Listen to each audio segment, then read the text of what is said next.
და დღეს ჩვენი პირველი სტუმარი არის ტრადიციონალისტთა ლიდერი აკაკი ასათიანი და მოდი გავაგზავნოთ საუბარი. თუმცა მანამდე ვნახოთ სიუჟეტი.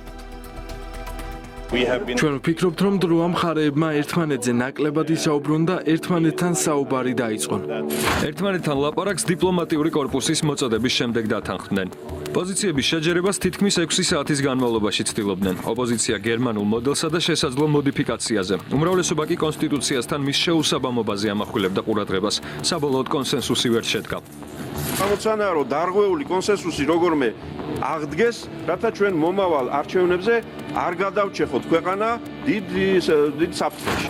შეხვედრის შედეგებით უკმაყოფილო იყო უმრავლესობაც. მმართველი გუნდის წევრებმა ოპონენტებს მომდევნო შეხვედრისთვის მეტი მომზადება და მეტად რეალისტური გეგმების წარმოდგენა ურჩიეს.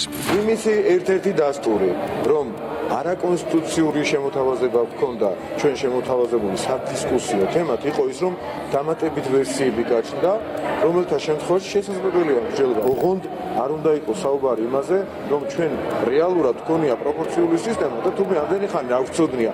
ასეთ ანომალიური მსჯელობაში ალბათ არ უნდა ჩავიდეთ. უშედეგო მოლაპარაკებამ იმედები მხოლოდ დიპკორპუსს არ გაუცრუა. იმ პოლარიზაციისა და ნდობის დაკარგვის აღმოსაფხვრელად, რომელიც ბოლო დროს ვიხილეთ, ძალიან სასარგებლო დიალოგი გაიმართა, რითაც ბედნიერი ვარ. ჩემი მოლოდინი არ იყო, რომ ჩვენ საბოლოო დასკვნებს გავაკეთებდით ამ შეხვედრის დროს. ამ შემთხვევაში მე რეალისტი არ ვიქნებოდი. ჩემი მოლოდინიც ის იყო, რომ მხარეებს მეტად გაეგოთ ერთმანეთის. თუ რა არის ძირითადი მოთხოვნები და იმედია ეს შეხვედრა გახსნის სამომავლოდ კარს. საერთაშორისო პარტნიორების მოწოდების შემთხვევაში შეხვედრის მეორე ტურისთვის მზადყოფნას ორივე მხარე გამოთქვამს. შედეგების პროგნოზირება კი უკვე წინასწარ არის შესაძლებელი. ოპოზიცია კვლავ გერმანულ მოდელს ემხრობა. უმრავლესობა კი ამბობს, რომ ამ შემთხვევაში 150-ვე მანდატი პროპორციულია, რაც არაკონსტიტუციურია. ეს მოდელი არის ანტიკონსტიტუციური და ამაზე მომდევნო დებატები ვეღარ გაიმართება.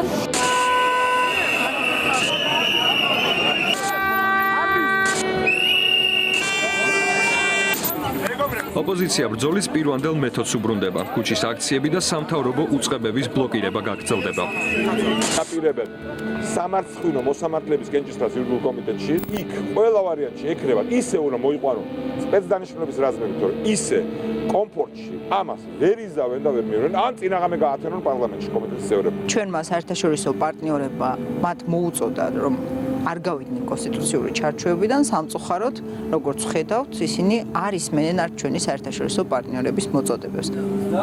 ამბობენ, რომ მოისმენენ EUTO-ს რეკომენდაციებს. საარჩევნო სისტემასთან დაკავშირებით შემუშავებულ პროექტს ოპოზიცია ოდირ შეაგზავნის და საერთაშორისო ორგანიზაციის საბოლოო პასუხს ელოდება. პარალელურად საპროტესტო აქციებს იწყებენ რეგიონებში და საბოლოოდ თბილისში მასშტაბური მანიფესტაციის გამართვას აანონსებენ.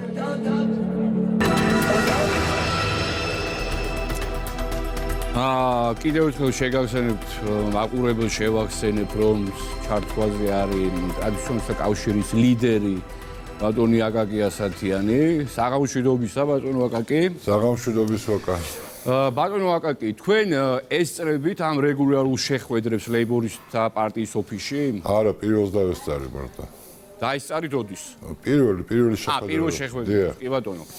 თქვენ ესწრებოდით ასევე შეხვედრას, რომელიც მოიწყო საერთაშორისო მისიების შუამავლობით ქართული ოცნების წარმომადგენლებთან, ხო?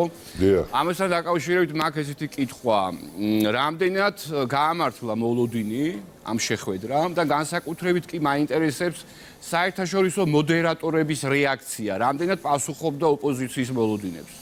მე ვფიქრობ, ბოლოდან დავიწყებ, ისინი იყვნენ ნეიტრალურები, როგორც უნდა ყოფილიყო. 6 საათი გაგრძელდა მოგეხსენებათ და მათ ჰქონდათ ცდილობა, რომ მოძებნილი იყო რაღაც შეხების წერტილები. ეს ვერ მოიძებნა, მაგრამ მიუხედავად ამისა, მე ვფიქრობ, რომ თავისთავად დადებითი იყო ეს შეხვედრა და თუ გაგრძელდება დიალოგის პროცესში შეიძლება გამოჩნდეს რაღაც კომპრომისის შესაძლებლობა, იმიტომ რომ ასე გაგრძელებაც მაინდა-მაინც სასიკეთო არ არის, ყველას გვესმის. აი, ასე გაგრძელებასთან დაკავშირებით ბატონო აკაკი მაინტერესებს. არ ვიცი, ამ ინფორმაციაზე დაკრომებით, ამ ინფორმაციას გაგაჩნიათ. თქვენი თქვენი ინტუიცი, თქვენ ერთ-ერთი ყველაზე გამოცდილი პოლიტიკოსი ბრძანდებით საქართველოში. აი, შუა ვადიან პერსპექტივაში. თუ კი ოპოზიცია ვერ მიაღწევს თავის ამოცანას. ანუ ამ შემთხვევაში მაჟორიტარული მაჟორიტარული წესით არჩევნების გაუქმებას გულისხმობ. რა გაგრძელება აქვს? ისევ პიკეტირება, ისევ ბლოკირება, ისევ დაბოქლომება. აცნობიერებს თუ არა ოპოზიცია იმას, რომ მაგალითად მათაც გააჩნიათ წილი პასუხისგებლობის, მათ შორის ეკონომიკურ ვითარებასთან დაკავშირებით. ხო ცხადია, რომ ამის გაგრძელება აუცილებლად გამოიწვევს გარკვეულ სტაგნაციას. მე არ ვსაუბრობ საერთო სტაგნაციაზე, მაგრამ რა თქმა უნდა, აისახება ეკონომიკის ზრდაზე მათ შორის. ჩვენაირი მყიფე ეკონომიკისთვის ეს რაღაცა ცხადია და ყველამ ვიცით, რომ მე საფრთხო. მე სხვა რამესაც მივაქცევდი ყურადღებას. ახლა ბელორუსიას იერთებს პრაქტიკულად რუსეთი. ახლა გაერთიანება კი არ არის, იერთებს, ხო? საერთო პარლამენტის ხო, ნუ მთავრობა და ინტეგრაცია, კი ბატონო. ხო, გვესმის რაც არის. ნუ ამ დროს ტრამპი ამბობს, რომ ნატოს მოვაკლებო წილსო და საქართველოს და უკრაინას მოვახმარო. აი ნახე როგორი ვითარება გვაქვს, არა და ამ დროს ექიმი ეს არაჩვეულებრივი ვაჟკაცი ბიჭი, რომელიც სხვაშორის ჩემი ისტორიის მასწავლებლის შვილი არის ესე ველურად დაპატიმრებული და ამ დროს ჩვენ უნდებით ამას. მე მგონია, რომ ოპოზიციაში ბევრს ესმის ეს, რომ აი ამ ტიპის გაგრძელება მე უბრალოდ გაკვირვებული ვარ, გაცილებით უკეთესი რამის მოფიქრება შეიძლებოდა მაგალითად, მაგრამ არის რაღაცა დღის წესრიგი, გარკვეული პარტია კარნახობს ამ დღის წესრიგს, ყველა ვითომ დიდი ნაწილი გაიძახის, რომ არც ერთი გვინდა, არც მეორე და მაინც მიყვებიან ამას რა. მე არ მესმის, თუ არის ხო არ არის სავალდებულო, რომ გინდა თუ არა აღასრულო ვიღაცის ბრძანებები და დაემორჩილო რაღაც შანტაჟს ერთგვარს, რომ როგორ ოპოზიცია ერთიანი არ უნდა იყოს. ოპოზიცია ვარ დიახაც, მაგრამ თვლი რომ ჯერ ერთი სხვა ვარიანტით შეიძლება მოიძებნოს, მე ეჭვება რომ ეხლა გერმანული მოდელი გავიდეს, არ ვიცი ეუთო რა სიტყვის, მე თვითონ არ ვილად ვიტყვი არ მეპიტნავება და არ მომწონს ეგა, იმიტომ რომ როცა გაუგებარია რამე და მათემატიკური ფორმულები ჭირდება საარჩევნო კანონს, ხო საქმეს ჩახედული ხალხსაც როცა უკრის და კამათობენ კონსტიტუციონალისტები კამათობენ და პოლიტიკურად რო ავიღოთ, აი იქ იმდენი ისეთი აჯაფსანდალია, რომ ადამიანი ვერ გაიგებს და უნდა იცოდეს ამორჩეველმა აი ამ შემთხვევაში არჩევნებში რა შედეგს მიიღებს, როცა ხმას აძლევს. ეს ჩემი პოზიციაა, მე საერთოდ იცით თქვენ ვაკა ორპალატიანის მომხრე ვარ 50-100-ზე, მაჟორიტარი 50-100. ეხლა ეს არ გამოვა. ვიყავი ფიქრობდი, რომ პლებისციტი იქნებოდა გამოსავალი, არც ერთს არ უნდა. არ უნდა, არც ოპოზიციას უნდა, თქვენ ნახეთ, ხო, ზოიდის განცხადების მე რა რეაქცია იყო. სიმართლე გითხრა, მართლა გამიკვირდა, ხო, იცი, თუ 70%-ია და მარწმუნ რა პრობლემა იყო. მართ ხელისუფლებას მოუნდა გასაგებია. მე მგონია, რომ შეიძლება განვიხილოთ ვარიანტი, რომ მაჟორიტარები აირჩნენ მრავალმანდატიან ოლქებში. დაცული იქნება ჩემი აზრით კონსტიტუციურობაც და მაჟორიტარობის პრინციპის. ნუ რაც კონსტიტუციაშია და ოპოზიცია თქვათ, რომ ამბობს, რომ შანსი მეტი მექნება გასაგებია და საერთოდ არ მომწონს, რომ წინასწარი მარცხის დანერგვა, ესე იგი ეს გარჩევნო კანონი თუ იქნება, ესე იგი წინასწარ განწირულია წასაგებად, ხო და მოიგებს აუცილებლად ხელისუფლება და სამჯერ არის ამ ქვეყანაში დამარცხებული ხელისუფლება ამ ზუსტად ამ შერეული პრინციპით. ამიტომ ჩვენ მე და გარკვეულ ჯგუფს, გარკვეული ჩვენი პოზიცია გვაქვს ამის თაობაზე, მაგრამ ერთიც კი უნდა ვთქვა, ხო?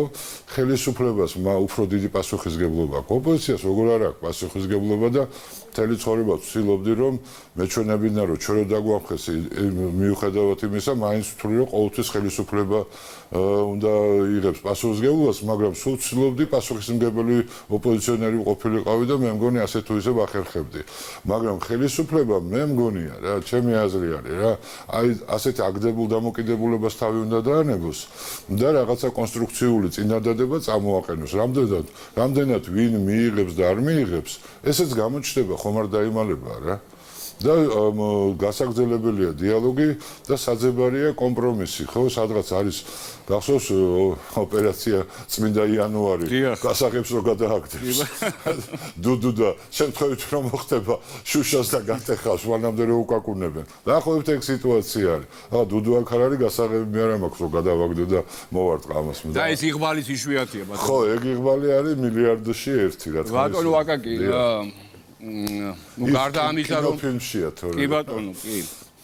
თქვენ ახსენეთ რომ არის რა თქმა უნდა ბუნებრივია და აბსოლუტურად გეთანხმებით ხელისუფლებას აკისრია პასუხისმგებლობის უდიდესი წილი, მაგრამ მე რაც მაშფოთებს. მეტი წილი ვაკა, აკისრია ყოველთვის. გასაგებია. კი ბატონო, ჩვენ აი თოფით დაგვამხეს და მე ვთვლი რომ ჩვენ ვაგებდით პასუხს ვითარებაზე ქვეყანაში. მიუხედავად გარეშე ძალებისა და მე რატომ გამახსენდა პასუხისგებლობის საკითხი და განაწილების საკითხი პასუხისგებლობის. აი გუშინდელი ინციდენტი, რომელიც მოხდა ოცნების ოფისთან. ხო, ცოტა რაც ყველაზე ცუდი შეიძლება მოხდეს ამ ქვეყანაში, ეს არის ახალგაზრდების დაპირისპირება. დიახ, რა თქმა უნდა.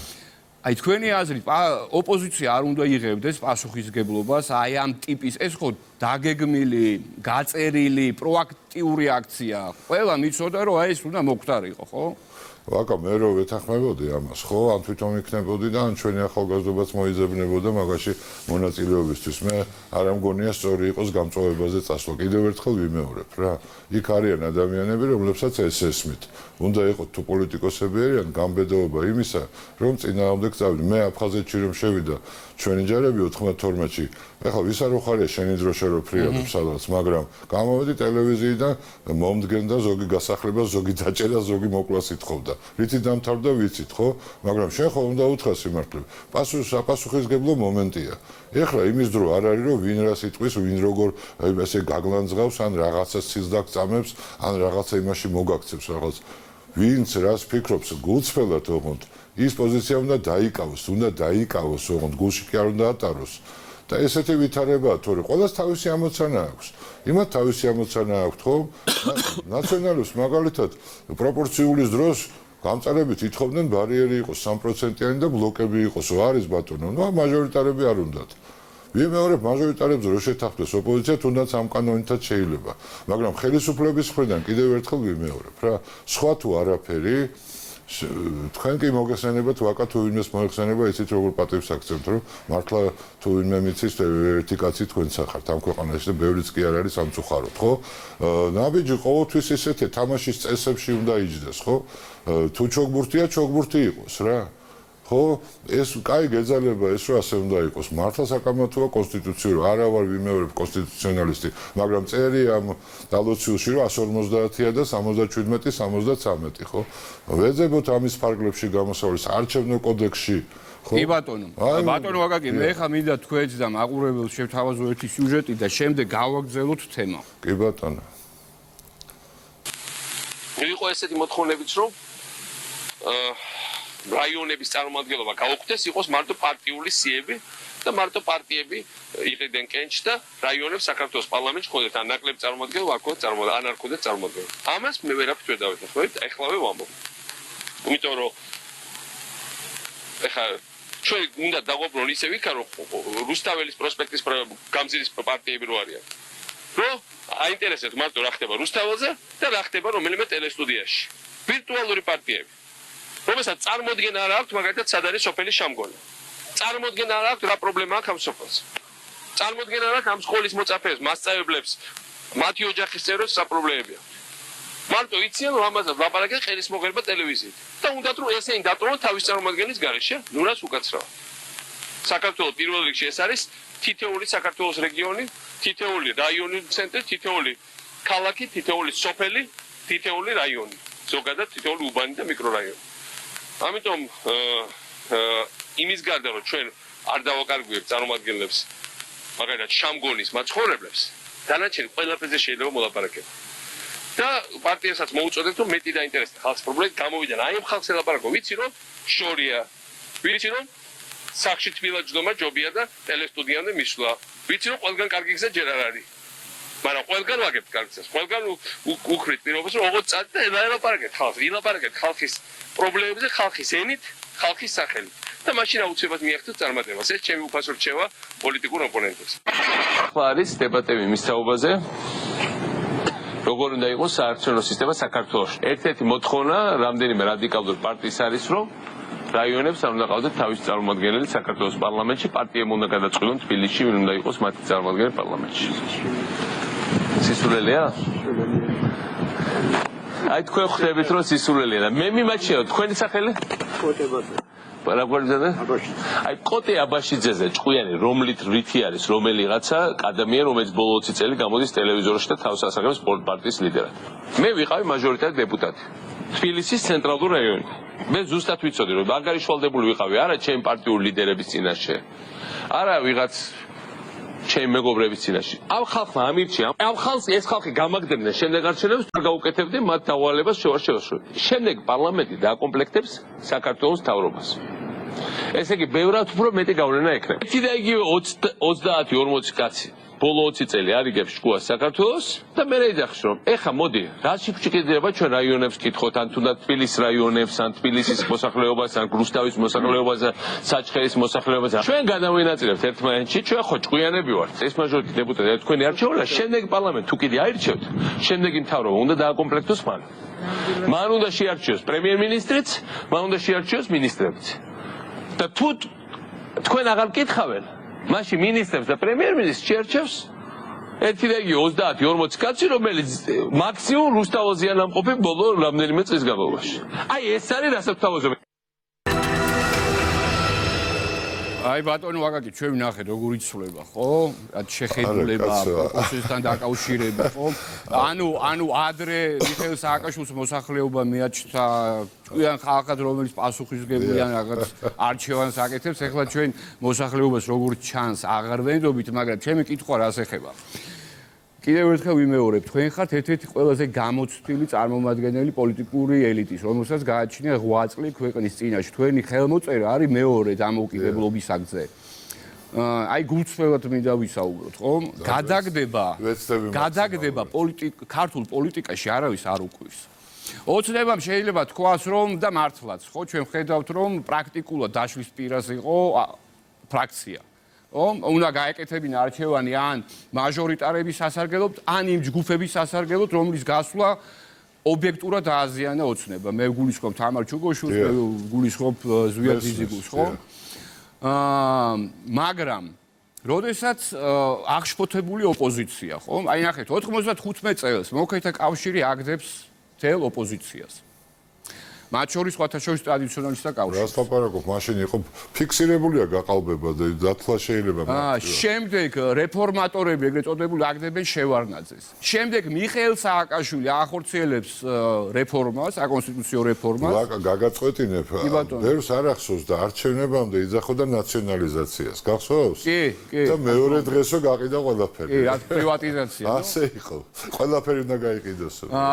ამდენად სინდისის გარდა ბატონო ნუ სინდისი ხარ როგორ აქვს სინდისი როგორ აქვს მიშა ხარ ნიჭიერი კაცები კონტროლის უნარი არ აქვს და აი პრინციპებს მიშა არის ადამიანი პოლიტიკაში ესმის ასე რომ ჭიქაზე შეიძლება ითქვას ნახევრად სავსეა ნახევრად ცარიელია და მას გონია რომ გინდა ერთ სიტყვის გინდა მეორეს და ასე არ გამოდის ეს როგორ შეგახსენებთ რომ სინდისის გაყიდვაზე უარს ამბობდა ბენდუხიძე და არა სააკაშვილი ამდენად ზედმეტი კომპლიმენტია სააკაშვილის მიმართ მოკლედ რისი თქმა მინდოდა ეს გადაგდებები პერმანენტული შემდეგ დაგვირგვინდა იმით რომ მიიღო ლეგალური ავტორიტარული კონსტიტუცია შემდეგ გადააგდო ოპოზიცია 2008-7 წლის კრიზისის შემდეგ და გამოდიოდა ოპოზიცია ეს ოპოზიცია იყო მრავალრიცხოვანი არა ის რაც დღეს ხდება ასობით ათასობით ადამიანი არ იყო მართლა ხალხი იყო ხალხი გამოდიოდა რუსთავაზე სხვათა შორის აი ესეთი ექსტრემიზმის ზღვარზე მე არ მახსენდება ხო ჩვენ ნერვებს გვიშლიდა ის რომ ზედმეტად კორექტული პაციფისტური იყო ოპოზიცია. ხო და პასუხი როგორი ქონდა ისეც გვა მასში ქვიყავი. აი რა მოხდა დღეს, როდესაც გაერთიანდა ყველა ოპოზიციური პარტია, ანუ იდეა კი არაერთიანებს, ხო? აი დღეს ნინო ბურჯანაძე გაფრინდა მოსკოვში, ხო? არის პროდასავლურ პარტიებთან ერთად. აი რა არის ეს იდეა, რაც აერთიანებს? ნულოვანი ბარიერი?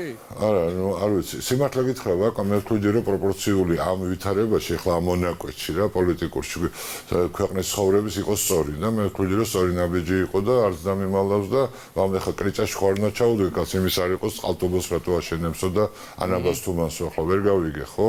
რაც ააშენებს და მისიც უნდა იყო აბავის და მირჩევნია უცხოელ ინვესტორს ჩემიანის ინვესტიცია იყო პირიქით ესე არის და კარგი იყო ეხლა როგორ მოხდა რაც მოხდა ილაპარაკე მაგაზე ხო ეს წინააღმდეგობა იყო ოღონდ ახლა იგივე მაჟორიტარებთან დაკავშირებით თუ ასეთი ის გამოიჩინეს ოქრიაშვილი მაგალითად მაშინვე იძახოდა არ ვეთანხმებია და ამისი მესმის რა ასეთი ადამიანის და კიდე ახლა ვერ ვიხსენებ ზუსტად, მაგრამ ახლა უცბად 40 თუ რამდენი კაცი უცბად ეს ამბავი გაუჩნდათ, რა თქმა უნდა ეს ეჭვს აჩენს, რომ რაღაც ნებადართული სიტყვები იყო შეხერეზადაში 1001 ღამეს თუ მოვიხმობთ, ხო? კარგი, რაც მოხდა რა. მაგრამ აი ესეთი აკვიატება, ესეთი გინათვარა ერთად ვიყოთ ყველანი და მე დავიშლებით. ეხლა ხალხსაც შევხედოთ რა. ბიჭო, ეს ხალხი ვაკა ნელ-ნელა მართლა საერთოდ ისტორიულადაც ევროპულ ცივილიზაციას თუ ქრისტიანულ ცივილიზაციად განვიხილავთ და მე ასე განვიხილავთ იმას კი არა რომ ევროპის ზუზუს მოგწყვიტეს თურმე. გეოგრაფიულად ეს არიან მოხევეები, ევროპელები საქართველოში და პირიქით ახევსურები და თუშები, ზევით როცა აზია. ომალოში. მაგრამ ქრისტიანული ცივილიზაცია იგულისხმება ეს ევროპული როგორც წესი ამის ვუალირება ხდება რა. ხალხი ევროპელია მართლაც არ მიდის იქ, მართლა რამდენიმე ასობით 1000 ადამიანი ხო უჭერს ხარს ოპოზიციას და გამოჩნდა ეს. მაგრამ არ მოდის, ანუ თვლის რომ ეს არჩევნებით უნდა გადაწყვეტს. მე ძალიან მომწონს ეს ამბავი. კი ბატონო, მე ძალიან მომწონს. აი ძალიან მომწონს. უღრმესი მადლობა ბატონო, თქვენს ყოველთვის საინტერესო საუბარი და ჩვენ გვექნება კიდე შესაძლებლობა. კი ბატონო, მადლობთ ვაკა ნახვამდის. ბატონო მამუკა, კითხვა მაქვს მამუკა მდინარაძესთან, ქართული ოცნების უმრავლესობის ლიდერთან. ბატონო მამუკა, აი ჩვენ მოусმინეთ ბატონო აგაკი ასათიანს. ჩვენ ვადევნებთ თვალყურს აი ამ პროცესებს. ცხადია გერმანულ მოდელზე აღარ კითხავთ, მე მგონი ცხადია ყველასთვის აბსოლუტურად ინტენსიური დისკუსია მიმდინარეობდა ამ საკითხთან დაკავშირებით ამ ეთერში და სხვა ეთერებში. მხოლოდ ერთს ვიტყვი, გერმანულ მოდელში კიდევ ერთხელ დავაფიქსიროთ ეს ცოდნა, ხო? გერმანულ მოდელში ბარიერი ეხება სისრულ შემადგენლობას, მაჟორიტარებსაც პროპორციული არჩევანი. საქართველოში კი მხოლოდ 77, ანუ არსებითად გერმანული მოდელი არის პროპორციული მოდელი. და რაც ეწინააღმდეგება ჩვენს კონსტიტუციას. ახლა მაინტერესებს, ვხედავთ რაც ხდება, ოპოზიცია ელის კომპრომისს, ოცნება ჯერჯერობით მე ვერ ხედავ ვერანაირ რაღაც მოძრაობას კომპრომისის მისაღწევად და ამასთან დაკავშირებით, თუ არ არსებობს რაიმე მოდელი, რომელიც შეიძლება კომპრომისული აღმოჩნდეს, ეს მაგალითად პროპორციულ ნაწილში, რომ გავაუქმოთ ბარიერი 5%-იანი გავხადოთ ნულოვანი. რომელსაც ასევე კონსტიტუციური ცვლილებები. და ამ შემთხვევაში ამ კონსტიტუციურ ცვლილებას ხო დათანხმდება მაჟორიტარების მათ შორის. არ არის გამორიცხული, თუმცა მოდი დავიწყოთ და გარდა ამისა ოპოზიციური მხარდაჭერა ნაწილის ყოველ შემთხვევაში ამ შემთხვევაში გარანტირებული. არ მგონია რომ ამას ოპოზიცია დათანხმდეს და ახალ სპირალში შევიდა. ნუ ნაცმოძრაობა არა და ევროპული არავინ არ მგონია რომ ვინმე დათანხმდეს და ჩვენ საკონსტიტუციო ცვლილებებზე დღეს ვილაპარაკოთ, მგონია რომ შევალთ ისევ ახალ სპირალში, რაც ასევე დამახსენებელი იქნება, თუმცა ეს კიდე შედარებით მეორე ხარისხოვანია იმ სიტუაციასთან მიმართებაში, რაც რეალურად არის. ანუ ოპოზიციამ ჩვენ დაგვიყენა მოთხოვნა რომლის შესრულება მე ვერ წარმოვიდგენ რომ მათ არ იცოდნენ რომ შეუძლებელია. იმიტომ რომ მე ვერ წარმოვიდგენ მაგალითად დავით უსუფაშვილმა არ იცოდეს, შემთხვევით კი ავიმეორებ და ამოჩემებული კი არ გვაქვს 77 არ უდრის 150-ს. როდესაც უმარტივესი ასახსენებელი იურისტებში ხო არ არის საერთოდ ამაზე საუბარი, ვინც ტენდენციური არ არის, რა თქმა უნდა მათში. ჩვეულებრივ ქალაქესაც ადვილად გავაგებინეთ თუ ვიტყვით რომ გერმანული მოდელი არის როგორც თქვენ თქვით, მთლიანად თავისი არსით პროპორციული, მათ შორის ხდება პერსონიფიცირება, მაგალითად პარლამენტში რომ იყოს 100 ადამიანი, თუ მიიღებს პარტია დაუშვათ 40%-ს, მას თუ ეყოლება 20 პერსონალურად ან მაჟორიტარულად არჩეული ადამიანი, 20 ემატება პროპორციულ სიდან, ანუ საერთო პროპორცია იგივე გამოდის, ანუ 100-დან 40. თუ მიიღებს 60%-ს ყველა ვარიანტში 100-დან 60, ერთადერთი შემთხვევა გერმანიაში თუ მიიღო, თქვათ, დაუშვათ 50-მა მაჟორიტარმა გაიმარჯვა, 60%-ია გაღებული. 62-მა მაჟორიტარმა გაიმარჯვა დაუშვათ, არა 60, არამედ 2 და ემატება ეს პარლამენტს. უმარტივესი სქემა, უმარტივესი მოდელია და საქართველოს კონსტიტუციაში გვიწერია, რომ მხოლოდ 77 მანდატია პროპორციული სიით გასანაწილებელი, 73 მაჟორიტარული სიით. ამას ქვია შერეული სისტემა. 77 არ უძრის 150-ს, 1. მეორე, პროპორციული სისტემა თავისი არსით არ შეიძლება იყოს შერეულის შესატყვისი. უმარტივესი, აი ამაზე ვსაუბრობთ ახლა რომ გაუშვათ ოდირში, გაუშვათ ვენეციის კომისიაში. ნუ არ ვიცი ხა, ამის იქით არ მინდა ხოლმე ეს რაღაც ხისტი გამონათქვამები. ჩვენ უთხარით მათ. იმ შეხვედრაც, იმ 6 საათიან შეხვედრაზე თითქმის 5 საათ ნახევარი მოვუნდით ამ მარტივი ჭეშმარიტების მტკიცებას. და შემდეგ ირაკლი კობახიძემ ჩვენ შევთანხმდით სხვათა შორის იმაზე, რომ არ ვილაპარაკებდით დეტალებზე. მათი ინიციატივა იყო, კი ბატონო, უცხოელები ჩვენი პარტნიორები დაეთანხმენ, ჩვენც დავეთანხმეთ. არ შევდივარ დეტალებში, ზედმეტი უხერხულობა ისევ მათ რომ არ შეუქმნა ამ ჯელტმენურ შეთანხმებას ვიცავ, მაგრამ ზოგადად შემიძლია გითხრათ, რომ იყო არ ვასახელებ სახელს და გვარს, სახელებს და გვარებს, იქვე, ნუ გასაგებია თქვა მინიმუმ საკამათოა, სხვათა შორის ერთადერთი პრაგმატული აზრი, რაც მოვისმინოთ, იყო ის, რომ მინიმუმ საკამათოა დაიჭირეს ეს მომენტი. ამაშიც რომ ჩავყვეთ, თქვა ასე კი არ არის. შეუსაბამობა კი არ არის, საკამათოა. ხვალ არჩევნები რომ ჩავატაროთ, რომ დაუყვეთ მათ ნებას, დაუშვათ ჰიპოთეტურად და ჩავატაროთ ამ წესით არჩევნები. და ვიღაცამ შემდეგ უკმაყოფილო პარტიამ მოქალაქემ ერთმა ნებისმიერმა ადამიანმა, ვინც აგზის საკონსტიტუციო სასამართლოში გაასაჩივროს, არის პრაქტიკულად 100%-იანი შანსი იმისა, რომ გააოქმოს საკონსტიტუციო. იმიტომ რომ შერეული არ შეესაბამება პროპორციულს, მარტივია. და ესე იგი რა ვიღებთ ახალ სპირალს კიდევ ახალ უბედურებას და უნდა შევიდეთ ამაში. შეუძლებელია, მაგრამ ბოლოში წავიდა ლაპარაკი იმაზე, რაზეც ურთიერთწინააღმდეგობა იქვე წარმოიშვა, მათ შორის, რომ მრავალმანდატიანი საარჩევნო ოლქები ხო არ გავაკეთოთ. ამაზე ირაკლი კობახიძემ მეც მათ შორის იქვე უპასუხეთ ორივემ ერთად, რომ კი ბატონო, თუ საუბარი იქნება მრავალმანდატიან საარჩევნო ოლქებზე, როგორც მინიმუმ ვერ გეტყვით, პატიოსნად ვერ გეტყვით, რომ ეს არის არაკონსტიტუციური. იმიტომ რომ 77-ის ნაწილში პროპორციულია, 73-ის ნაწილში ხო მაჟორიტარულია და იქ მრავალმანდატიანი იქნება, ერთმანდატიანი იქნება, მაჟორიტარები რა წესით დაერჯებიან 50%-ით, 80-ით თუ 8-ით დავუშვათ პირობითად ეს რა თქმა უნდა. ეს შეიძლება გაწერო კანონში. კანონში არ შეიძლება გაწერა სხვაგვარი პრინციპის. განაწილება. თორემ განაწილების წესი უსუფაშვილი რაზეც აპელირებდა იქ ქვევით იმის ქვეშ მაჟორიტარულის ქვეშ მაჟორიტარული მანდატების განაწილების წესი რა ფორმით შეიძლება დღეს არის 50%. შეიძლება თქვა დაუშვათ რომ შევთანხმდეთ რომ იყოს 60% ან 47 ან 14 პირობითად ხო ეს ამაზე ნებისმიერ თემაზე მრავალმანდატიანი იყოს 20 მანდატიანი ან 3 მანდატიანი ან 7 მანდატიანი პირობითად ესეც ყველაფერი შესაძლებელია მინიმუმ კონსტიტუციურობის ტესტი ამ იდეას იქვე რაც გახმოვან და გავლილი აქვს მაგრამ მე უნდა ვილაპარაკოთ მიზანშეწონებაზე სწორია არასწორია რამდენად წაადგება ქვეყანა და პოტენციალი არსებობს რა თქმა უნდა ოპოზიცია შეგნებულად არ აქცევს ყურადღებას ან შესაძლებლობას ორი აზრი არ არის ანუ იქვე უთანხმოება ამან გამოიწვია ჩემი აზრით უკვე რადგან ჩვენ იქვე დაუდასტუროთ, რასაც კონფიდენციალური არ არის. რა, კონფიდენციალურია. ნუ კაი, პროდასავლური და პირობითად პრორუსული ფრთაში. ჩემთვის იშვიათი გამონაკლისების გარდა იქ პროდასავლური ძალა არიჯდა, დღევანდელმა დღემ ეს დაგვანახა. და ამას არ გაული არავითარ შემთხვევაში ვაკა.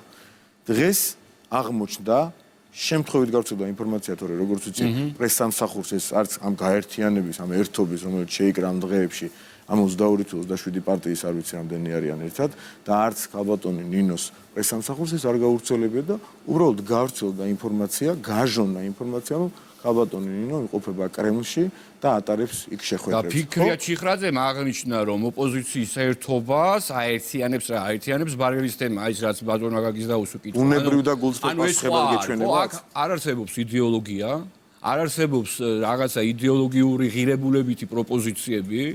არ არსებობს საგარეო პოლიტიკა, არსებობს მხოლოდ ერთი პროპორციული სისტემა ნულოვანი ბარიერით. მიზანი ამართლებს საშუალებას. კი და 30 პარტიას აერთიანებს მხოლოდ ნებისმიერი გზით ისინი ამბობენ ფაქტიურად. მოდით თარგმნოთ მარტივად და არა სპეკულაციურად. ისინი ამბობენ რომ ჩვენ პრორუსულ ძალებთან ერთად მივაღწევთ საერთო მიზანს. ეს რამე ზედმეტი ვთქვი? სპეკულაციის ხარისხი ვინმე რამე ნახა, ეხლა ვინც გვისმენს მაყურებელი, ისინი შედან ერთად. ერთხარეს გუშინ უყიდეს ბიძინა ივანიშვილის ბილეთი. და დღეს თვითონ გაფრინდნენ იმ ბილეთით. ვნახეთ ეს. აჰა, გასაგებია. ანუ დადგეს რაღაცა იაფასიანი პერფორმანსები და დღეს აღმოჩნდა რომ მათი ამ ერთობის დღევანდელი ერთობის წარმომადგენლები ხაზარზე მუყიდა გიო ბუჯანაძის ბილეთი. სხვათა შორის არ ვიცი მამუკა მუყიდა თუ არა, გუშინ ხო დადგეს ეს პერფორმანსი, ეს იაფასიანი პერფორმანსი. დღეს თვითონ გაფრინდნენ მოსკოვში და თვითონ ატარებენ ამ შეხვედრებს. თვითონ სხვათა შორის ერთი რამ რომ არ დავაფიქსირო არ შეიძლება, ანუ ნინო ბურჯანაძე ამ შემთხვევაში მორალურად გაცილებით წინ დგას დაუშვათ ნაციონალური მოძრაობის ყველა ფრთასთან. ხო შედარებითია ყველაფერი. აი როგორ გითხრათ, არის ცუდი ჩეკისტის მეგობარი, უფრო ცუდი ვინმეა თუ მისი აგენტი. ესენი პროდასავლურობას იჩემებენ და პრაქტიკულად აგენტების როლში გამოდიან, იმიტომ რომ რუსეთის საქმეს აკეთებენ რეალურად. რუსეთის საქმეს აკეთებენ და ნინო ბურჯანაძე ამბობს ღიად, რომ პარტნიორობს იმ ხალხთან. რა თქმა უნდა, ეს უკიდურესად ცუდია ჩემთვის და მე ამ აზრიდან არ გადავალ არასდროს. ძალიან ცუდია ნინო ბურჯანაძის თქვათ რაღაც პოლიტიკური მიმართულება ჩემთვის. ამის დეკლარირება. ღიად ახდენს ამის დეკლარირებს, რომ ეს ასეა. ეს ხალხი ჩუმად აკეთებს რუსეთის საქმეს. რაც უკვე ცუდი არა, ამაზრზენია და არ გავული ამ შესაძლებლობას, რომ თქვა ყველა ახალგაზრდას, რომელიც ქართულ ოცნებას უპროტესტებს ხოლმე ოკუპაციას. ყველას ვეუბნები და დღესაც მიმართავ ეთერიდან, რომ წაიკითხონ რეზოლუცია, რასაც რამდენიმე თვის თავზე, აქ ახალგაზრდების ხედან, რამდენიმე თვის თავზე ხარი დაუჭირეს და ხმა მიცეს ნაცმოძრაობის წარმომადგენლებმა. იმ რეზოლუციაში დღეს რაზე აპელირებენ ხოლმე იქ სალომე ზურაბიშვილის განცხადებაში დაიჭერენ ხოლმე ფრაზას და აპროტესტებენ და ჩვენთან მოდიან და ჩვენ გვიპროტესტებენ ოკუპაციას. თავის დათმობილ ტერიტორიებზე, თავის გაპრობილ ტერიტორიებზე და ეს რომ ყველაფერი დავიჯეროთ, რომ მოუვიდათ შეცდომით და ასე შემდეგ. 2 თვის თავზე ხმა მიცეს რეზოლუციას, სადაც ეწერა, რომ 2008 წელს 7 აგვისტოს ქართული სამხედრო ძალების მიერ ცხინვალის დაბომბვის გაუფრთხილებლად დაწყებამ ესკალაცია გადაიყვანა საომარი მოძრაობის. და იცით რა წერია კიდე უფრო საშინელი იქ, რომ რუსეთის რეაქცია იყო საპასუხო და ამას მხარი დაუჭირეს. ეს არის აგენტობა და დღეს სხვათა შორის ნინო ბურჯანაძის ამ ქმედებაზე მის მოსკოვში ვოიაჟთან დაკავშირებით კომენტარი რომ გავაკეთე და ჟურნალისტებს მიმართე ხუმრობით გრიგოლ ვაშაძე მოიკითხეთ მეთქი ანიკაში ჩავარდა ამ ხუმრობაზე ის ადამიანი სახში ვარო აგერ ვარო დედას გებითებითო დინარაძესო გადაეცითო რომ მოსკოვიდან პუტინმა და მისმა ადმინისტრაციამ მოკითხვა შეუთვალა ცხოვრებაში ვერ წარმომედგინა პუტინთან და მის ადმინისტრაციასთან რამე კავშირი თუ მექნებოდა და აგერ გრიგოლ ვაშაძე გახდა ჩვენი მოკავშირე მოკითხვა დააბარა და ეს მომიკითხოს ოკუპანტები აი მოდით მე კიდევ ერთხელ ვიმეორებ საგანგაშო ყველაზე მთელ აი ამ პროცესში მეჩვენება ის რაც მოხდა გუშინ ოცნების ოფისთან. როდესაც მიზან მიმართული პროვოკაციას ჰქონდა ადგილი და ამ პროვოკაციის მიზანი იყო სწორედ რომ აი ამ შეტაკების დაპირისპირების გამოწვევა. მოდი თქვენი ნებართვით. არც ერთ მხარეს არ გავამართლებ, არ ეწყინოთ ბიჭებს, რომელიც აქ არიან, მე გიორგისთან მქონდა ძალიან ხანგრძლივი საუბარი დღეს დამიდასტურებს, ძალიან ხანგრძლივი დღეს დილით. ერთი მხარე, რომელმაც იცის რომ ქართულ ოცნებასთან იკრიბებიან, მე ვერავინ ვერ დამაჯერებ, შეიძლება ტენდენციური ვიყო და სუბიექტური ვიყო ეხლა, მაგრამ ასე მჯერა ნამდვილად. რომ ქართულ ოცნებასთან ეს ახალგაზრდები იკრიბებიან, უნდა წავიდნენ რაღაც ღონისძიებაზე. ევროპის საბჭოსთან დაკავშირებულ ღონისძიებაზე და მის თავმჯდომარეობასთან დაკავშირებულ ღონისძიებაზე და მაინც და მაინც იქ მიდიხარ. მიზანი უკვე პროვოკაციულია და ამას გამართლება არ აქვს. ვინც რაც უნდა გულწრფელად გჯეროდეს რომ ნაციონალური მოძრაობის მიერ პროპორციული სისტემის არ დაშვება ამ ქვეყანაში თუ ვერ დაშვება დროებით 2020 წელს არის საშინელება და ამან დაანგრია და აქცია ქვეყანა და შეგიძლია იდგენ მკვლელების გვერდზე მართალს იძახიან ეს ბიჭები ადამიანების გვერდზე რომლებმაც ადამიანის ღირსება მოკლეს ამ ქვეყანაში ამათ გვერდზე უნდა გააპროტესტო აი აქ ვერ ვეთანხმები ვერც გულწრფელობაში და ვერაფერში, როცა სპეციალურად იქ მიდიხარ, სადაც რაღაც თავშეყრის ადგილია. ხო, ევროპის დღეებთან დაკავშირებით, იქ მიდიხარ სპეციალურად, მაგრამ ჩვენ გუშინაც და დღესაც კიდევ უფრო დიდი ხნის საუბარი მქონდა მე გიორგისთან და უთხარი, არა მხოლოდ ჩემი მთელი პოლიტსაბჭოს და პარტიის სახელით, რომ ბიჭებო, მოდით. გასაგებია თქვენი ემოციები და ისიც გასაგებია, რომ ამ დღეების განმავლობაში მირეკავენ მართალ შემიძლია ხა მოვიღო ტელეფონი და ასეულობით მესიჯი გაჩვენოთ Facebook-ში. მიგვიშვით და მთელი უბედური რომ ძალიან ცუდი მესიჯებია ჩვენი მომხრეების მხრიდანაც ვაღიარებ, მაგრამ ემოცია გულწრფელია. ამ ხალხს ამდენს ბოდიში წამებში დავამთავრებ. ამ ხალხს ასე ნუალაპარაკებთ, ამათ ნუალაპარაკებთ. და მესმის ეს ემოცია, მაგრამ ჩვენ უნდა შევეცადოთ რომ ფიზიკურ დაპირისპირებამდე არავითარ შემთხვევაში არ უნდა მივიყვანოთ საქმე, იმიტომ რომ ერთადერთი ვისაც ეს მაგრად აწყობს, არის მხოლოდ ნაცმოძრაობა, მისი დღევანდელი ერთობის შემადგენელი ელემენტები, მათი სატელიტები, მათი მიზანია ერთადერთი რაც შეიძლება გამოვიდეთ რაღაც დაძაბულობის ფონის და ვირტუალური სურათის შექმნა, რაც არ არსებობს. საზოგადოებაში ესე არ ხდება. ბატონო მამუკა, მე ხა მიმართავ კითხვით გიორგი ჭაკვეტაძეს. გიორგი, ნუ პრინციპში აქ გასაგებ მეც ვიზიარებ აბსოლუტურად ამ პათოს. თქვენ როგორც მართველი პარტიის ახალგაზრდული ფრთა, თქვენ თმენის ვალდებულება გაქვთ. და რა თქმა უნდა, თქვენ უნდა იცოდეთ, რომ ნებისმიერი ეგეთი აქტივობა გამოიწვევს ამ აქტივობას მიზანი აქვს რაღაც პროვოკაციის მოწყობა. მაგრამ ნუ გასაგებია, რომ იმ ჯგუფებს, ახალგაზრდულ ჯგუფებს, აქ თავისი დღის წესრიგი. არიან პროაქტიურები, ხო? გაწერილია, იცოდნენ, რომ ამ დღეს უნდა მოსულიყვნენ ამ ოფისში, როდესაც იქ ტარდებოდა ევროპული დღეები და ასე შემდეგ. მე მაკითხვა, თქვენ ორგანიზაციას არ აქვს შემუშავებული პრევენციული ან სხვა გეგმა, უფრო soft power-ზე ორიენტირებული, არა, აი ნახეთ რა გამოჩნდა. გამოჩნდა ის, რომ ახალგაზრდები, რომლებიც მივიდნენ პროტესტისთვის, შეურაცხყოფას აყენებენ იქ ოცნების სხვადასხვა წევრებს და აღშფოთებული ოცნების ზონდერ კამანდა, როგორც ზოგიერთი მედია საშუალება ამბობდა, შეურაცხყოფას ფიზიკურად ემუქრებოდა და ასე შემდეგ. აი მაგალითად, ყავის მიტანა და ბუტერბროდების არ შეიძლებოდა? აი მარტივად პრობლემის გადაწყვეტა არ შეიძლება? ისევ ვიმეორებ იმ პასუხისგებლობიდან გამომდინე, რაც გაკისრია თქვენ, იმიტომ თქვენ ხართ, თქვენ არ ხართ ჩვეულებრივი ორგანო, თქვენ ხართ მართველი პარტიის ახალგაზრდული ფრთა. საგონშიდობის რომ მოგვიწვიეთ ჩვენ ახალგაზრდული ორგანიზაცია.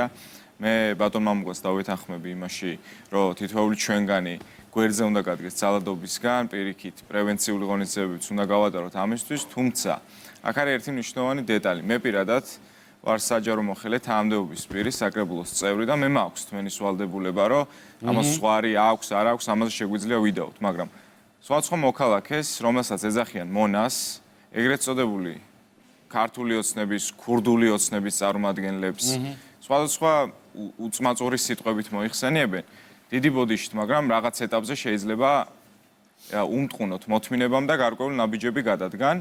მე პირდაპირ ვამბობ, რომ იმ მოედანზე, სადაც ჩვენ აღნიშნავდით ახალგაზრდულ კვირეულს, რაც ეძღვნება 20 წლის თავზე 6 თვის ვადით ევროპის საბჭოს თავმჯდომარეობას, არის ქართველი ხალხის და საქართველოს მონაპოვარი მთლიანად. შესაბამისად, მთელი გუშინდელი დღის და მანამდეც ამ პერიოდში ვაანონსებდით მეც, ჩემი მეგობრებიც, კოლეგებიც, რომ მობრძანდით, შემოგვიერთდით და ერთად აღნიშნოთ ევროპის დღეები. თუმცა რა დავინახეთ გუშინ? ჩვენ გუშინ დავინახეთ, რომ ამ ადამიანებმა ეს მოწვევა სხვანაირად გაიგეს და მობრძანდნენ ზუსტად იმ დროს, ოღონდ სხვა ლოკაციაზე. ეს იყო პარტიის ოფისი.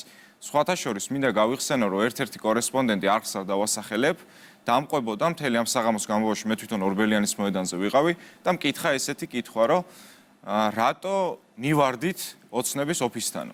მეთქი ჩვენ არსად არ მივარდით.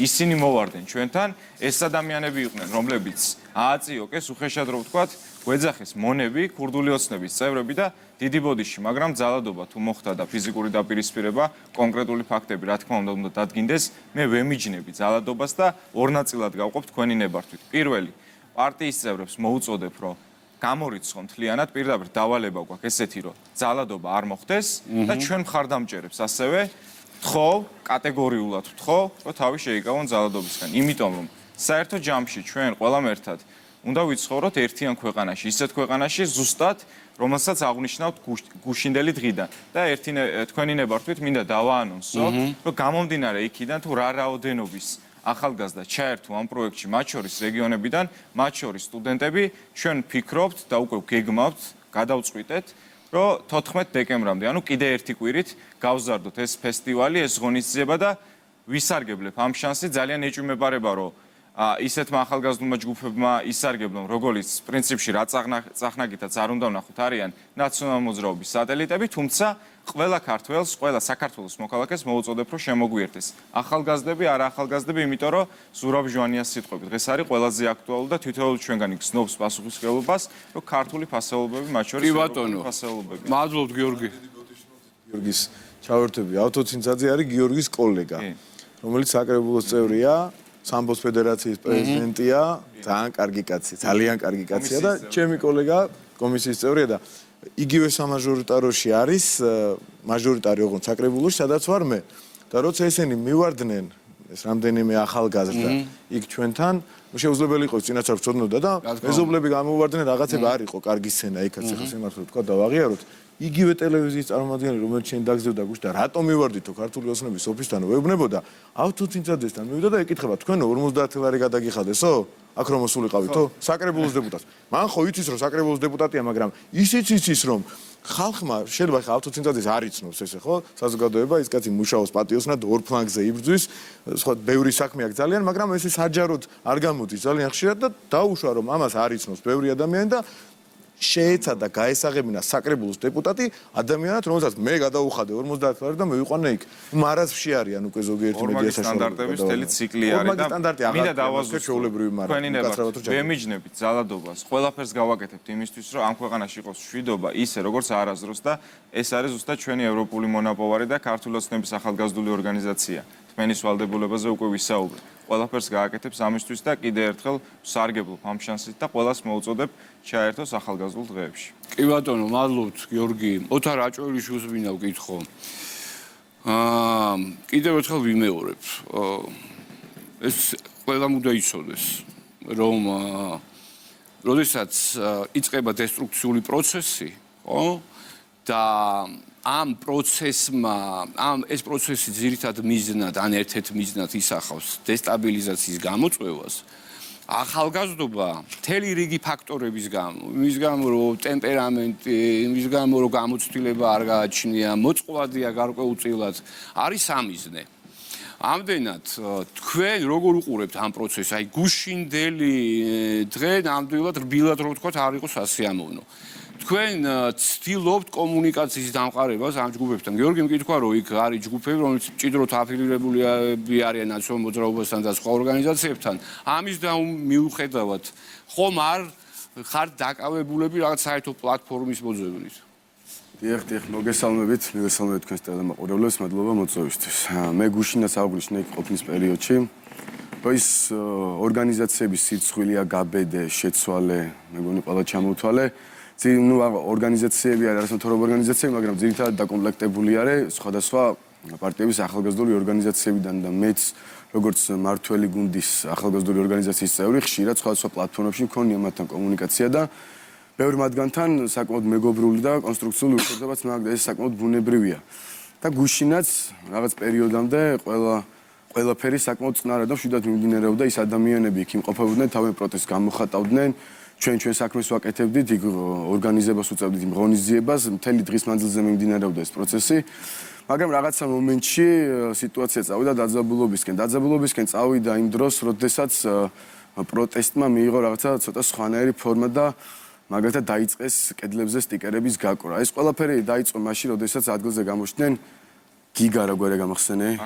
გიგა მაქარაშვილი, შოთა დიღმელაშვილი, გრიგოლ გეგელია, ანუ ესენი არიან ისეთი ახალგაზრდები, რომლებიც ღალატობენ საკუთარ პრინციპებს. გრიგოლ გეგელია, რომელიც არის სოციალისტი და ეხლა მამუკა ხაზარაძის პარტიაში შევიდა. გიგა მაქარაშვილი, რომელიც გულუას პარტიაში იყო, ეს კრემლთან დაახლოებული ბიზნესმენი როა.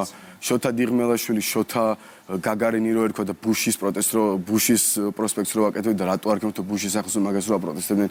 ანუ ესენი არიან ეს ახალგაზრდები, რომლებიც საკუთარ ადამიანი ხო იცვლება, ვითარდება, ცვლის თავის პოზიციებს, ამაში იცვლება, ვითარდება, მაგრამ ესეთი ღრმა ფუნდამენტური ფასეულობა ესე სწრაფად შეიცვალოთ, ჩემი აზრით რაღაც პრობლემებთან. ესე იგი არ არის ფუნდამენტური. მაშინ არ ყოფილა ფუნდამენტური და მაშინ შესაძლებელია რომ დღეს რო გიგა მაქარაშვილი ძახის რუსეთი ოკუპანტია, ხვალ შეიძლება რუსეთი მეგობარია უთქვას ამ ლოგიკით რა. ასეთი ადამიანები იდნენ გუშინ მათგვერდით და აი სწორედ ასეთმა ადამიანებმა და იქიდან რამოდენიმე ადამიანის პროვოკაციულმა განცხადებამ და მონების დაძახებამ გამოიწვია ჩვენი მეგობრების ის ბუნებრივი პროტესტი, რომელიც მათში ისედაც არის ნაციონალური მოძრაობის მმართველობის პერიოდიდან გამომდინარე. ესენი ხო ის ადამიანები არიან, ვინც გაწამებულები და რეპრესირებულები იყვნენ მათი მმართველობის პერიოდში რბილად რო ვთქვათ. და სწორედ აი ეს ბუნებრივი პროტესტი გააღვიძეს ამ ადამიანებში იმ ხალხმა და აი ეს იყო ყველაფერი და რა თქმა უნდა ეს ვის აწყობდა ეს ხო ეს ყველასთვის ნათელია ნაციონალური მოძრაობა. მე არ მჯერა იმისაც არ მჯერა რომ მე ნაციონალურ მოძრაობას პროპორციული არჩევნები უნდა. გამორიცხული მათ მხოლოდ აწყოთ ქვეყანაში დესტრუქცია და მუდმივად აი ეს დაძაბული მდგომარეობა. მადლობთ თარ. მე მინდა მიმართო ანის. ანი, თქვენ გუშინ ესწრებოდით ამ მოვლენებს შეგიძლიათ შეაფასოთ, მოგვიყვეთ რა ხდებოდა, როგორ ხდებოდა და რაც საქართველოს ევროსაბჭოს წევრი ქვეყანა გახდა, იმის მერე პირველად მოგვეცა ესეთი შესაძლებლობა, რომ ამხელა ტრიბუნიდან გველაპარაკა იმ პრობლემების შესახებ, რაც ზოგადად მსოფლიოს საზოგადოებას აწუხებს. პრიორიტეტები, რომლებიც საქართველოს განსაზღვრა, იმდენად მნიშვნელოვანია ყველასათვის, რომ ჩემი აზრით ცდილობდნენ ზუსტად ამ თემის გადაფარვას იმ აქციით, რომელიც ქართული ოცნების ორგანიზაციის დროში დაემთხვა? დაემთხვა დროში ზუსტად გახსნის მომენტში, როდესაც გაიხსნა ევროპის დღეები, ამ მომენტში ხდა პირველად მისვლა და ზუსტად 10 წუთში უკვე გიორგი ვაშაძეც ადგილზე იყო ტელევიზიასთან ერთად. ეს მოხდა წამიწამზე დამთხოვა და მთავარი რაც არის ჩვენთვის, როგორც ორგანიზაციისთვის, ჩვენ აღვნიშნოთ საქართველოსთვის, საქართველოს მოქალაქეები, აღვნიშნოთ ძალიან კრიტიკულ და საჭირო თანამდებობის ჩაბარებას. და ეს მუხტი, რაც რეალურად მთელ საქართველოს მოსახლეობას უნდა ქონოდა, გუშინ შეძლეს, რომ გადაეფარათ თავიანთი პროვოკაციებით. მადლობთ, მარიამ ლაზიშვილი. აბა თქვენ მითხარით, ესე იგი თქვენ ესწრებოდით გუშინდელ აქციას, მე მოგიწიათ ესე იგი ქართულ ოცნებასთან, ხო, გადმოხვედით აქეთ. და როდის გაიგეთ აი ამ აქციის შესახებ, რომელსაც აწყობდა? აი ახალდაწყებული უპირველეს ყოვლისა მიულოცავ საქართველოს ამ მნიშვნელოვან მოვლენას, სტუდენტები და ახალგაზრდები ვიზიარებდით ამ სიხარულს და ძალიან მალევე გავრცელდა ინფორმაცია, რომ ზუსტად ღონისძიების დასაწყისიდან მალევე გავრცელდა ინფორმაცია, რომ ქართული ოცნების ოფისთან მივიდნენ და მსგავსი დარბევა მოხდა. როდესაც მიუვარდნენ თანამშრომლებს და მკივითით კადრებში რაც მოხდა რეალურად. რამდენი ყავით სულ მარიამ? აი, ქართული ოცნების ახალგაზრდა. ოფისთან არ ყოფილვარ, მე ვიყავი თვითონ ღონისძიებაზე. გიორგი და რამდენი მოგროვდა შემდეგ ოცნების? მე რაც ვნახეთ ჩვენ ბოლოს აქეთ ამ მხრიდან იქ პოლიციას თუ არ ჩავთვალე სადღაც თქვენს გულისხმობთ, თქვენს ორგანიზაციას. ჩვენ ესე არავის არ დაუთვლია ესე ხო ორგანიზაცია. დაახლოებით პროპორციები. ადამიანები, რომლებიც ჩართული იყვნენ საორგანიზაციო საქმიანობაში, ხო ორბელიანის მოედანი ხო შორს არ არის იქიდან. გადავდიოდით, ხო მე პირადად ვერ მოვასწარი გადასვლა ბოლო მომენტამდე, თუმცა სადღაც ალბათ 200-300 ადამიანი ირეოდა ესე რომ თქვა. ჟურნალისტები მოვიდნენ რომ რაღა კონტრაქციას ხო არ გეკუნა, არც ვიცოდი საერთოდ რა ხდებოდა და იმ მომენტში, როდესაც ინტერვიუს ვიძლეოდე, დავინახე რომ ეს ტიტე გედენიძე, რომელიც მეკითხებდა რომ ნაციონალური მოძრაობის წევრი არ ვარო და რატომ მეკითხებდა, არც მე მეუბნო რა მოხდაო რომ ვარო და ანუ რატომ მალავდნენ ეგეც ვერ გავიგე. იმ მომენტში დავინახე შემთხვევით რომ იქ მოვიდნენ რაღაცა ძალიან ისე უცბად. ჩვენ კარგით ბატონები, უღრმესი მადლობა. ეხლა მინდა მიმართო მკითხვით ქალბატონ რუსუდან თევზაძეს და ვკითხო შემდეგი. თქვენ ხართ კანცლერი თეატრალურ თეატრის და კინო და თეატრის უმაღლეს სასწავლებელში. ნუ თქვენ ბუნებრივია გააქვთ შეხება ახალგაზრდებთან და რას ამბობენ თქვენი ახალგაზრდები? რა შეფასებას აძლევენ მიმდინარე პროცესებს? აი გუშინდელ აქციას უბრუნდები ისევ. კეთილი, ჯერ პირველ რიგში ცხადია მოგესალმებით ყველას და მადლობას მოგახსენებთ მოწვევისთვის. ერთმნიშვნელოვნად მინდა გითხრათ, რომ გულწრფელად ცხადია, რომ ჩემ სტუდენტებთან ამ თემაზე პირადი საუბრები ნამდვილად არ მქონია. მე უბრალოდ მინდა ვთქვა ის, რომ ბუნებრივია მათი ესე ვთქვათ ნებისა და ნების გარეშე ამასთან დაკავშირებით ვერ ვისაუბრებ და ისინი დაკავებული არიან ახლა ძალიან ინტენსიურად საკუთარი საქმიანობით და ამაზე მე ყურადღებას თქვენის ნებართვით არ შევაჩერებ.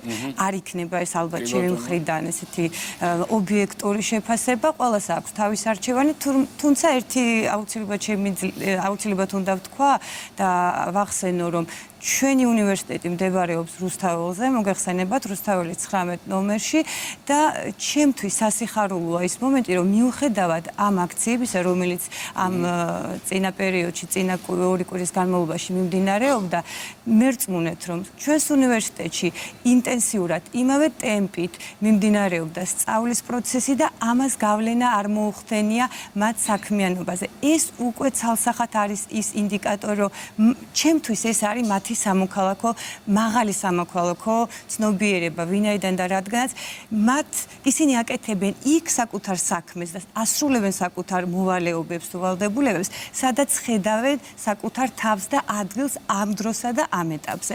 ეხლა რაც შეეხება ჩვენ სამოქალაქო ცნობიერება აქცენტ მოვიდეთ სამოქალაქო ცნობიერება და სამოქალაქო განათლების ცნებების ანალიზი თუ შეიძლება. ის რასაც ჩვენ ვხედავთ, რასაც ჩვენ თვალყურს ვადევნებთ, ეს სამოქალაქო აქტივიზმი რამდენად აცნობიერებს, რამდენად ჯდება სამოქალაქო განათლების ფარგლებში. კი ბატონო, ძალიან საინტერესო კითხვაა და დიდი მადლობა ამ კითხვისთვის, რომ ამ ყველაფერს ჩვენ ახლა შევეცდებით, რომ განათლებას დაუკავშიროთ. ყველაზე ინტენსიურად, ესე ვთქვათ, გვესმის ეს და აქტიურად ტერმინი მოქალაქეობა და სამოქალაქო ჩართულობა და მონაწილეობა. მოქალაქეობა თეორიული დათქმით და ესე ვთქვათ, დოკუმენტურად არის მოქალაქის სამოქალაქო ჩართულობა და მონაწილეობა ქვეყნის სახელმწიფოებრივი განვითარების გზაზე.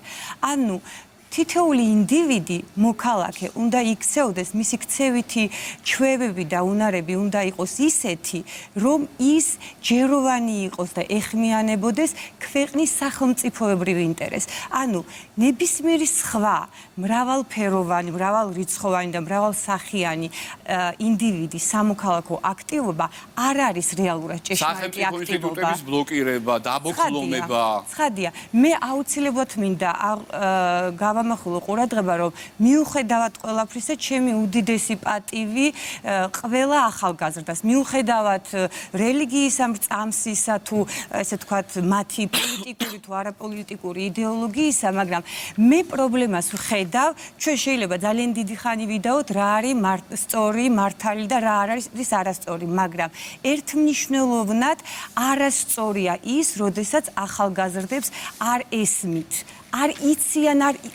იციან და არ უნდათ გაიაზროთ, რა არის სახელმწიფო ინსტიტუცია. მათ უნდა მოიქცნენ და იმოქმედონ ჯეროვნად სახელმწიფო ინსტიტუციების მიმართ. და ეს პრობლემა გამომდინარეობს იქიდან, რომ მათ არ აქვთ ინდივიდზე დაფუძნებული, გაცნობიერებული ეს სამოქალაქო მონაწილეობა. ეს არის ემოციის უმრავლეს შემთხვევაში, რა თქმა უნდა, არავის კონკრეტიკას არ ვასახელებ, ეს არის ემოციურ ფონზე კოლექტიური გადაწყვეტილება და სამწუხაროდ ამ ესე ვთქვათ ბოლო პერიოდის დაკვირვების საფუძველზე მინდა ვთქვა, რომ ძალიან დიდი წილი მათი არასწორი ქცევისა არის რიგი პოლიტიკური მარგინალური ძალებისა და ჯგუფებისა და აი ეს განყოფა აუცილებელია დადგეს, რომ მათ ინდივიდუალურად მიიღონ გადაწყვეტილება, ინდივიდუალურად გაიაზრონ, რა არის მოქალაქეობა და შესაბამისად სამოქალაქო მონაწილეობა, იმიტომ რომ манипуляция ბევრი ცნება არის, რომელიც ადასტურებს არაჭეშმარიტ სამოქალაქო ჩართულობას და მონაწილეობას. ანუ სიხშირე და სიმრავლე მათი ქმედებისა არ უდრის ჭეშმარიტ სამოქალაქო მონაწილეობას. მადლობთ ქალბატონ რუსუდან და თქვენ აღნიშნეთ, რომ ხშირად იმეორებენ კი არა, ხშირად პოლიტიკოსი მართავს, ხო, ამგვარ აქტიობებს. ეს ძალიან სამწუხაროა. და ამასთან დაკავშირებით დავით ბირკაძესთან მაგ კითხვა ანალიტიკოსთან. აი ნახეთ.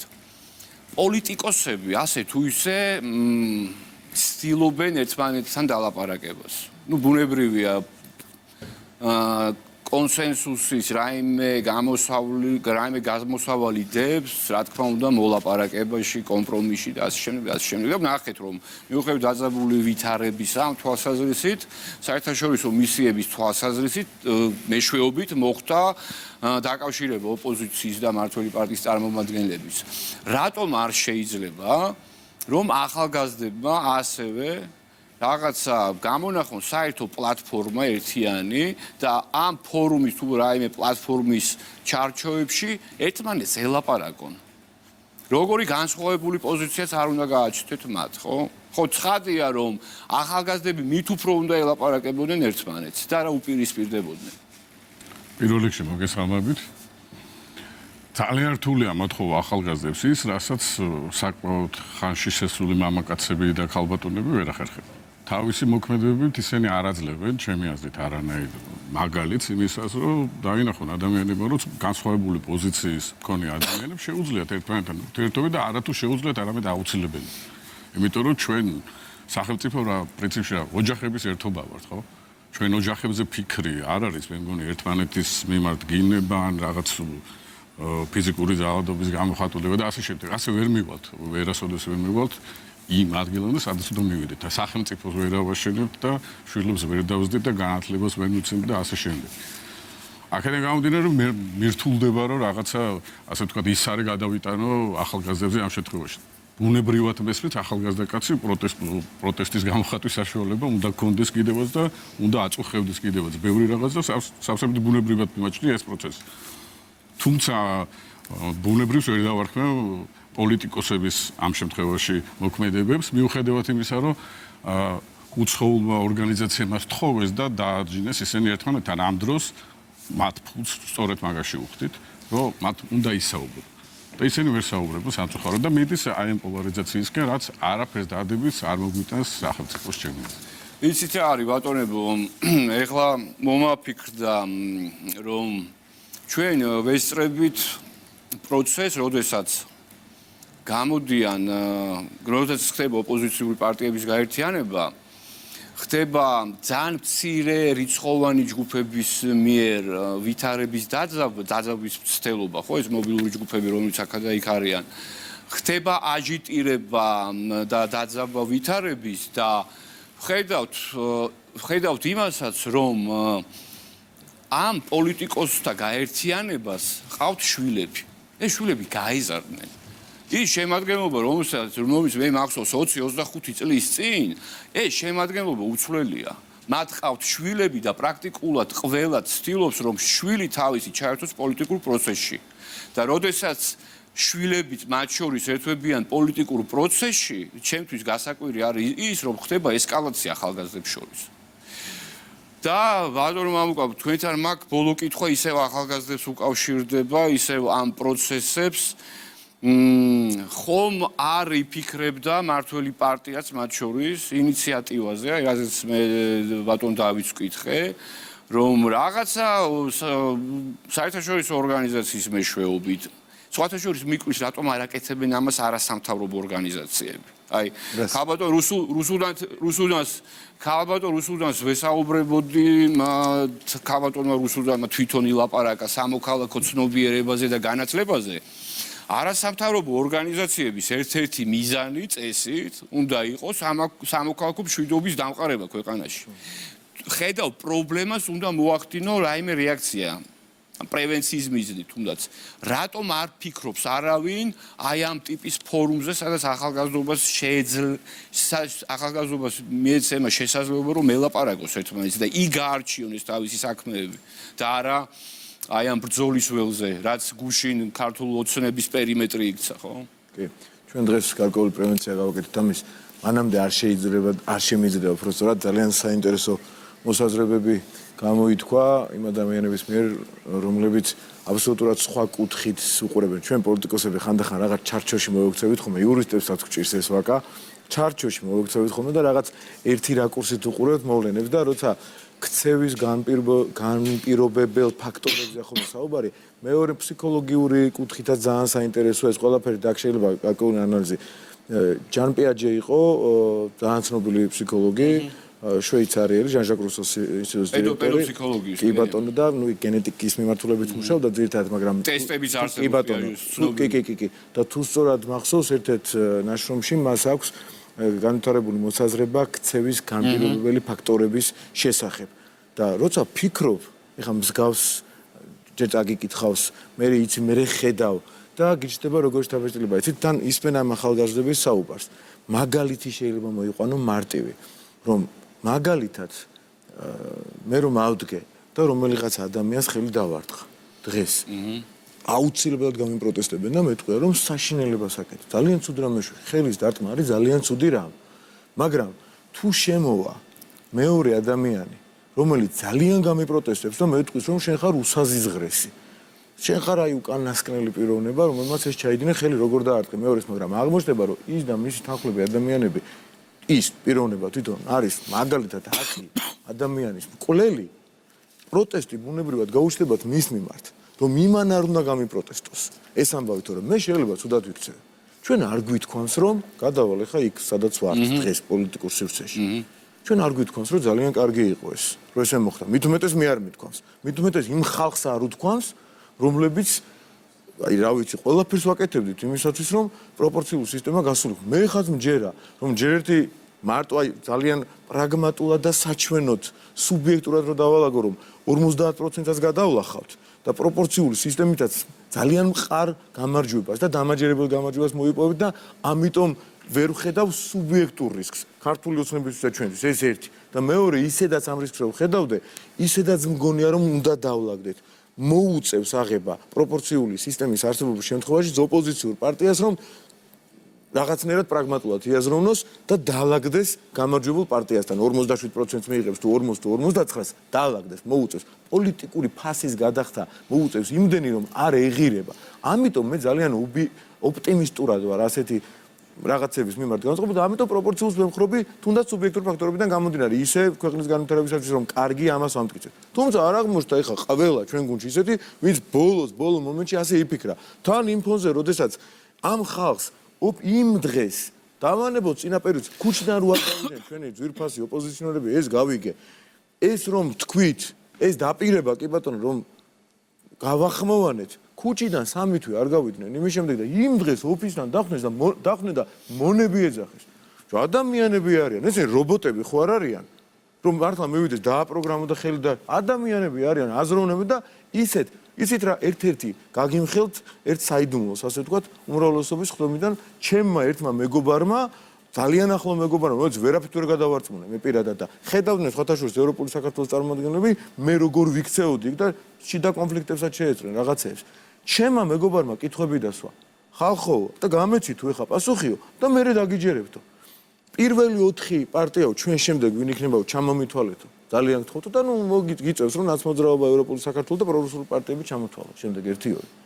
რომ 47% რომ მივიღოთო დაუშვათო თქვენ კი იძახითო 50-დან 60-მდე დაუშვათ რომ მივიღოთ 47%-ო რომელთან ვლაგდებითო და რომელი მოგყვებაო კოალიციას და რომელთან ერთად ვაკეთებთ გამეცითო პასუხი და მივალ და მწვანეს მივაჭერო ჩვენ ნუ აუხსენეთ იქ არგუმენტები რაღაცები ეს არ არის ეს მაგრამ სპექტაკლს რო ეძახიან გასაგები ნუ განხეთქილებას ამაზე მეტყველებს ეხლა თამარ ჩუგოშვილი და ზვიად ძიძიგური არ გავიდოდნენ რომ ეს ყოფილიყო სპექტაკლი და სხვათა შორის მე იმაჩნია დანაკლისი ერთი და მეორე შემთხვევაში ნებისმიერი ჩვენ ყავს ისეული წევრები და კიდე ბოლო კითხვა ყველაზე იგი ანუ აი ამ ეს პროცესი როდის დასრულდება და როგორ დასრულდება ვინაიდან ხედავთ პიკეტირებას, ხედავთ ბლოკირებას, ხედავთ სხვადასხვა აქციებს რეგიონებში, შემდეგ დაანონსებული აქცია დიდი არის თბილისში. ეს რა თქმა უნდა აისახება ეკონომიკაზე, ეს აისახება ფსიქოლოგიურ კლიმაზე საერთოდ. ცუდია. რა შეიძლება მოიმოქმედოს და რას აპირებს საერთოდ სახელმწიფო და მართველი პარტია, ვინაიდან გინდა არ გინდა, თქვენ გაქვთ აღებული ეს პასუხისგებლობა.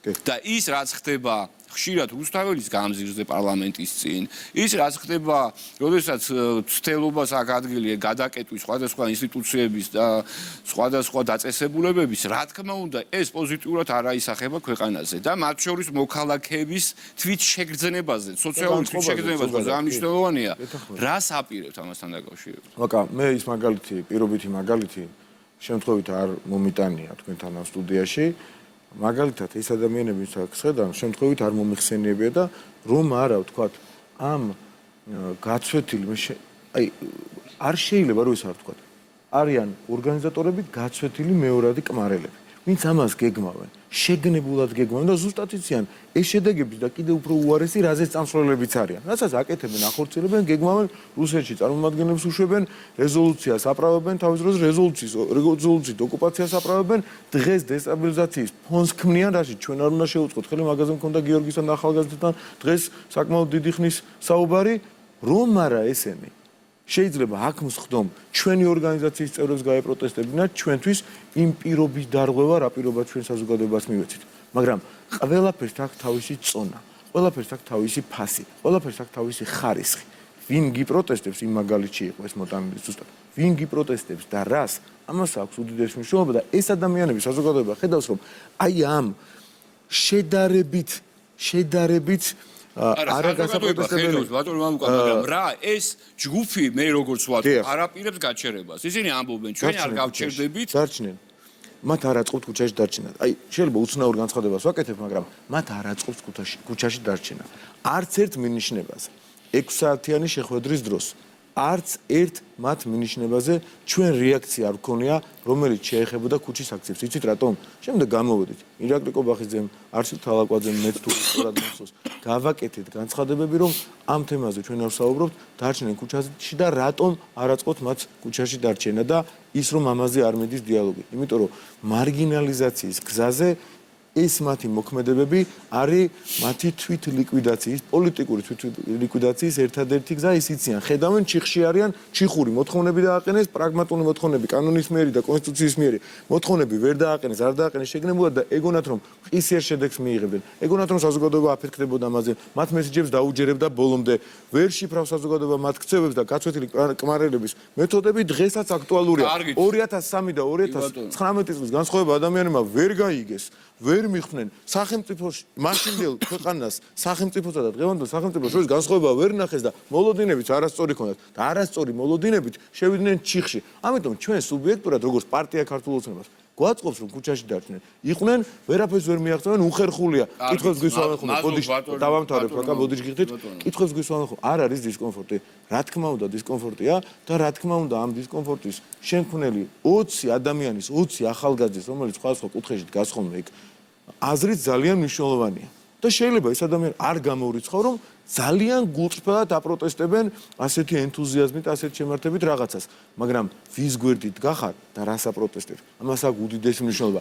ჩვენ გვაქვს პასუხისმგებლობა, ამ პასუხისმგებლობის ფარგლებში როგორ ვიქცევით? ნახეთ, ცოტა გადაზედმეტებები შეიძლება არის სადღაც და მოუწოდებთ ყველა ჩვენ მომხრეს რომ ნუ ჩავჯდებით მათ სცენარში, ტელეეკრანიდან აგერ თქვენი ტელევიზიის საშუალებით სარგებლობ შემთხვევით და მოუწოდებთ რომ მათ სცენარში ნუ ჩავჯდებით. კი ბატონო, ჩვენებსაც აქვს გაპროტესტების უფლება. ვეთანხმები გიორგი, ბიჭებს ვეთანხმები რომ როგორ ეხა ემოციები არ აქვს ამ ჩვენ მომხრეებს თუ რა, მაგრამ არ უნდა ჩავებათ დაპირისპირებაში, გავაპროტესტოთ ნებისმიერ რამ, რაც გასაპროტესტებლად მიგვაჩნია, არ ჩავერთოთ მას სცენარში. სახელმწიფო იმოქმედებს ადეკვატურად, სახელმწიფო დაიცავს კანონს და კანონიერებას და ჩვენ ვფიქრობთ, რომ 2020 წელს მივიღებთ ღირსეულ არჩევნებს და განვითარებას გავაგრძელებთ მეტი ტემპებით, როცა ნაციონალური მოძრაობა იქნება ნაკლები. კი ბატონო, მადლობა.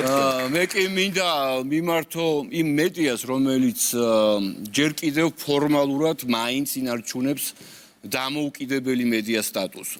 გუშინ ერთ-ერთ არხზე ვადევნებდი ოპოზიციურად განწყობილი ახალგაზრდების აქციას ოცნების ოფისთან.